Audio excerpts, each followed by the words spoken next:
ای مرگ هزار خانه ویران کردی، در ملک وجود غارتی جان کردی. هر گوهر قیمتی که آمد به جهان، بردی و به زیر خاک پنهان کردی. برادران عزیز، جناب رسول اکرم صلی الله علیه و سلم در یک حدیث مبارک می‌فرمایند که روز حضرت جبرائیل علیه السلام به نزد من آمد و گفت یا محمد عیش ما شئت فانک میتون. و ای محمد صلی الله علیه وسلم، چه رنگی که میخواهی زندگی بکن، اما ای را فراموش نکن که یک روز این عالم برای تو خلاص می شود. یک روز مرگ به سراغ تو را می آید. یک روزه که عزرائیل از قفا و از پای تو می شود برای قبض جانت.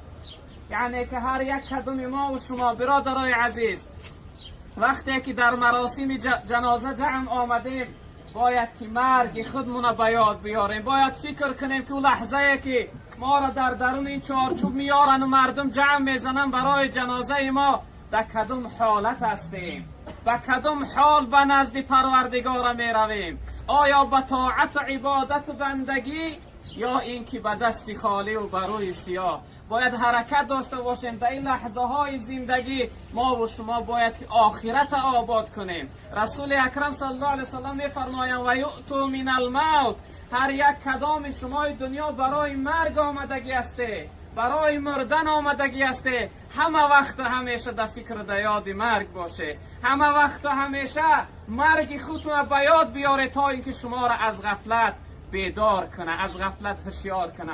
متاسفانه امروز لحظه های عمر ما و شما برادرای عزیز در غفلت گذشته ایستاده است. نمیدانیم که بعد از اینه که از این دنیا بریم در نزد پروردگار چی جواب داریم. به این قدر گناهکاری، به این قدر روسیاهی، به این قدر نافرمان برداری، آیا ما و شما چی جواب میگوییم؟ برادران عزیز بزرگوار، این دنیا دار عمل است. این دنیا جایی هست که هر شخصیتی که زیادتر عبادت کرد، او شخصیت در نزد خداوند قرب و مقام و قدرش بلندتر است. اما هر شخصیتی که زیادتر گناه کرد و معصیت کرد و نافرمان برداری کرد، او در نزد خداوند قدر ارزش نداره. از دنیا وقتی که رفت به حسرت می رود. چرا که گفتیم هر انسانی که از دنیا می رود در دو حالت است، یا اینکه در حالت ابرار است، یا اینکه در حالت فجار است. اگر ابرار باشه، اگر عبادتگر باشه، اگر نیکوکار باشه، اگر بندگی الله به خوبی به جا آورده باشه، انشاءالله که هم در دنیا هم در آخرت در رضای پروردگار است، در رحمت الله است، در هدایت، در جنت و در عیش عشرت آخرت است.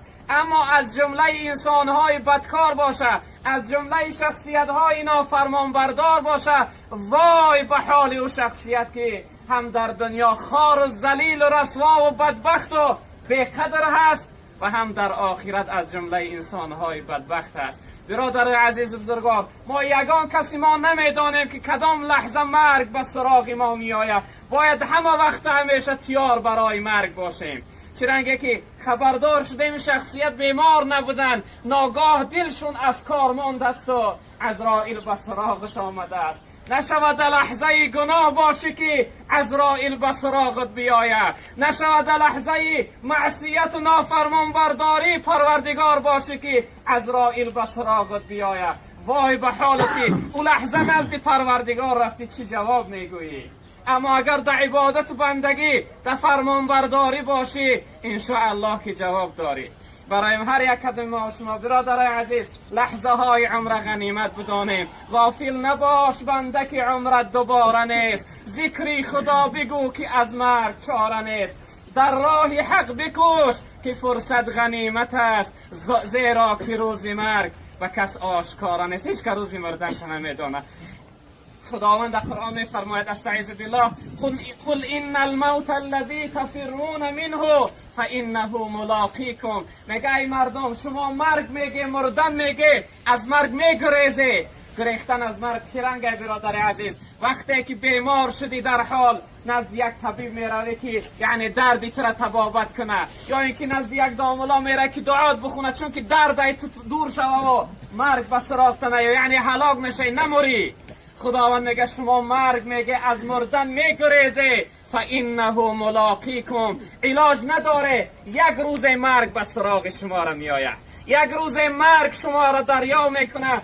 ثم تردون الی عالم الغیب و الشهاده. بعد از آن شما را به نزد او ذات او پروردگاره که از تمام لحظه شما خبردار بود، از لحظه عبادت و بندگی و از لحظه گناهگاری و نافرمانبرداری که از خدا شرم نداشته آشکار گناه میکردی، به نزد او پروردگار میبرد مرگ و هر عملی که در دنیا کرده بودی در نزد خداوند آشکار میشود.